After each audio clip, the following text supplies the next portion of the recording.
Texto del expresidente Ernesto Zedillo, que supongo está comenzando a circular o en los próximos minutos lo hará circular por otros medios.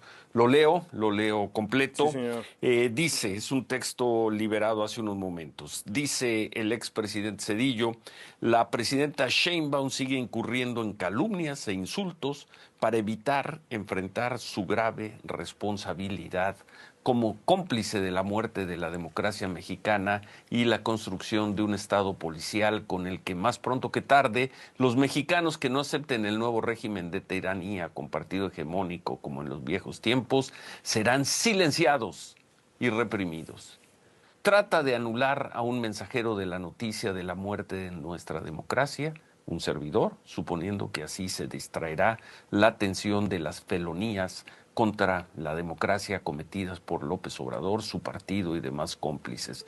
Reitero, desde que denuncié el pasado 15 de septiembre la supuesta reforma judicial y demás acciones del gobierno de Morena contra la República, sabía que reaccionarían con difamaciones e injurias.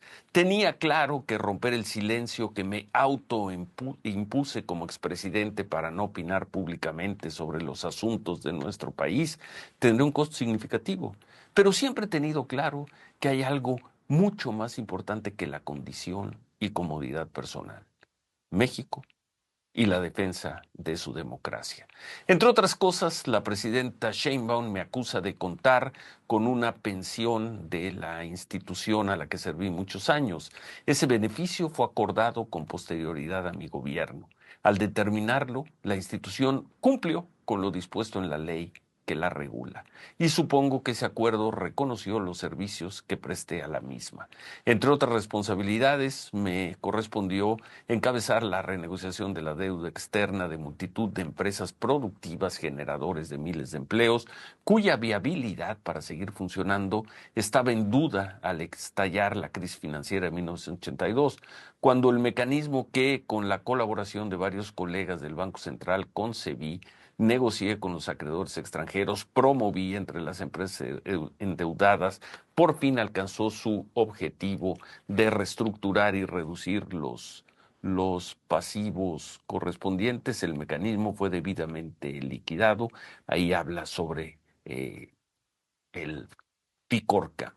No me apenó aceptar la jubilación acordada y simultáneamente renunciar a mi pensión como expresidente. En retrospectiva, fue una decisión acertada. Al llegar López Obrador a la presidencia, de manera arbitraria y grosera, dispuso la cancelación de las pensiones, la seguridad y cualquier apoyo administrativo conferidos a los expresidentes del país. Ante la insidiosa e ilegal referencia de la presidenta Sheinbaum a mi pensión del Banco de México, cabe demandarle que aclare con todo detalle el fundamento jurídico y el costo de los enormes beneficios que goza López Obrador en su simulado retiro con cargo al erario público. El ocultamiento de esta información seguramente ayudó a tomar la decisión de desaparecer el INAI. La presidenta insiste, ya en la parte final del mensaje de Ernesto Zedillo, dice Ernesto Zedillo: la presidenta insiste y está en su derecho en el tema del rescate bancario, que formó parte de la respuesta a la crisis financiera que tuvo que enfrentar mi gobierno. Que lo haga, pero sin incurrir en falsedades ni calumnias. También pudiera ocuparse en pensar qué haría ella de enfrentar el riesgo de quiebra del sistema bancario y con ello la economía del país. Confío en que aún a costa de su popularidad personal, dice, tomaría graves decisiones para evitar esa quiebra y asimismo cumplir con la ley que protege los depósitos bancarios. Asimismo, quiero insistir que, como se hizo con el rescate del sistema bancario, vea ella misma que se realicen auditorías independientes y profesionales de la destrucción del aeropuerto a medio terminar, y vuelve a hablar de Dos Bocas, del Tren Maya. Se debe saber cuánto costaron y qué beneficios se perdieron con esos caprichos de López Obrador.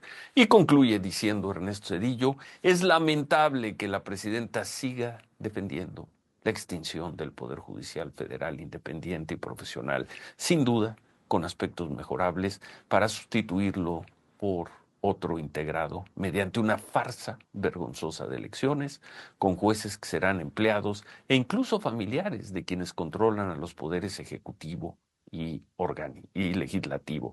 Y peor aún, como ya está siendo acreditado, individuos vinculados al crimen organizado.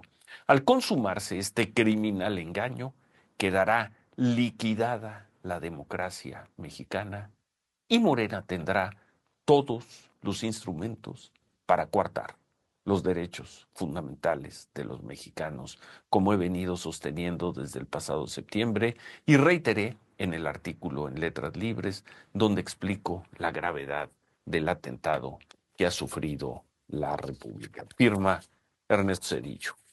Manuel. Fresquecita, digamos que fresquecita esta respuesta que está difundiendo el expresidente Ernesto Zedillo a lo que ya sabemos va a suceder además en la conferencia de prensa, porque la presidenta Sheinbaum lo que dice es vamos a ocuparnos ahora del FOBAPROA, muy al estilo de Morena. Esta parte sí pareciera que no va a cambiar en relación a lo que hemos visto o lo que vimos con López Obrador, de tratar de convertir en ideología algo que está preguntando el presidente Zedillo o que está criticando, que tiene que ver precisamente con la destrucción de la democracia. Ciro, queda el texto ahí entonces del Pero en esa expresidente va a Zedillo. perder la presidenta. Bueno, no va a perder, porque cuando tienes el control de todo el No, bueno, pues aparato de claro. difusión, pues no pierdes. Pero en todas las comparaciones va a perder. El país Uy, de Cedillo fue infinitamente menos violento que el de López Obrador. Pese a todo, el crecimiento de la economía fue mejor, a pesar de la pero grave crisis del infinitamente mejor, Ciro. 95, que al culpar a Cedillo, lo que está haciendo la 4T, la presidenta Sheinbaum, es liberar de responsabilidades a Carlos Salinas, Pues sí. entre otras cosas. Los indicadores de salud van a ser mejores, los propios indicadores de reducción de pobreza van a ser muy parecidos. Entonces, en un comparativo, el tamaño del endeudamiento comparado con lo que fue en el último año del gobierno de López Obrador, pues no va a haber punto de comparación. Y eso sin meter variables como el manejo de la pandemia y la muerte de 200, 300 mil mexicanos que según los análisis externos no tendrían que haber muerto. Entonces, en un comparativo, claro, ahí en Palacio Nacional, y más si ponen estos señores que le hacen preguntas, ¿verdad que hoy en México se vive mejor, presidenta? ¿Verdad que antes en México se mataba a indígenas como en Acteal?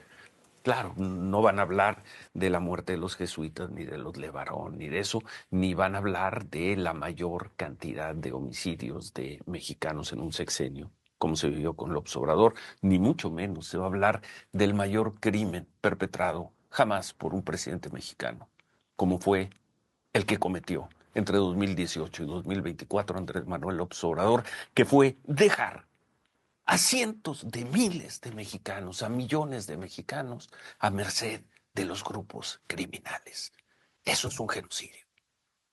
Que se llevaran a las hijas, que, como lo hemos visto, se llevaran a los hijos, que acabaran, que expulsaran a las gentes de sus casas, que impusieran la ley, que impusieran la extorsión en prácticamente todo el país. ¿Qué otro presidente dejó en esa situación de desamparo a los mexicanos, sino Andrés Manuel López Obrador? Y lo van a comparar, ¿contra qué lo van a comparar? De Renato Cedillo, que por supuesto hay mucho que criticar de ese sexenio. ¿Contra qué lo van a comparar?